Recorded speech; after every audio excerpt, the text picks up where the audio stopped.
Hi, Oak Hills family.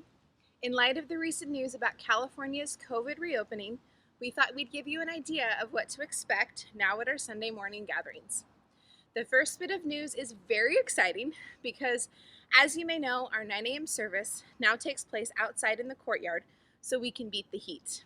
Today is supposed to be 108 degrees, but I'm standing in the cool shade of our brand new shade structure that just went up this week. This will make things much more comfortable for those of you attending the 9 a.m. outside service, and we couldn't be more excited. But whether you come to the 9 o'clock or whether you come to the 11 o'clock, you will notice the physical distancing protocols have changed. Chairs are now back in their rows, and they have been moved closer together. But for those who may not be comfortable yet with a full return to normal, you will also notice that there are plenty of tables available outside during the 9 o'clock service and in the back of the auditorium during the 11 o'clock service. We will also have these fun little seat markers that you can place next to you, politely asking people to give you space. Regarding masks, to wear one, not to wear one, that has been and remains to be the question. Well, our answer is pretty simple. If you are vaccinated, no mask is needed. If you aren't, we are continuing to encourage you to wear one when you are moving around. But ultimately, this is a personal decision, and we are not going to be asking for vaccination proof, nor are we going to be policing mask protocols. As has been the case in the past few weeks, we expect less people to be wearing masks, but as we tried to stress throughout the pandemic, loving others and putting them ahead of ourselves is the clear guidance of Scripture on what to do in matters where there is a disagreement.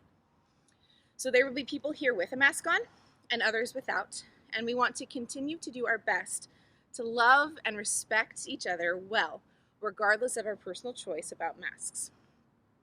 And that applies to contact greeting as well.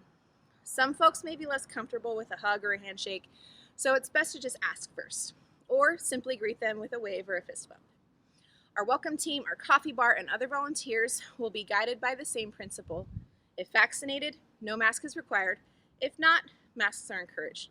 But ultimately, it is one's own decision, and we won't police it. The welcome team will also continue with contactless greetings. Speaking of the coffee bar, you will now be able to dispense your own coffee. Hand sanitizer will be readily available.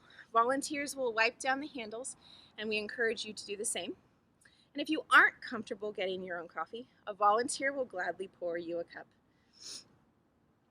Finally, and more important than masks or protocols and various other pressures that we have all faced during this pandemic, we are excited about the opportunities God has stressed out in front of us through this pandemic. There are a number of new ideas, new ministry opportunities, creative ways to live out the kingdom and demonstrate the reality of Jesus in this hurting world. What happens on Sundays is just one part of that story. But there are a number of things brewing and stirring, and we are just excited about where we are heading as a church. We hope you will re-engage with us in whatever way you can. Sometimes after a long time away from something, like the gym or exercise or seeing a friend, it gets harder and harder to resume. But we encourage you to push past that hesitation. Good things are happening here in the life of our church, and we hope that you know that you matter to us, and we look forward to seeing you soon.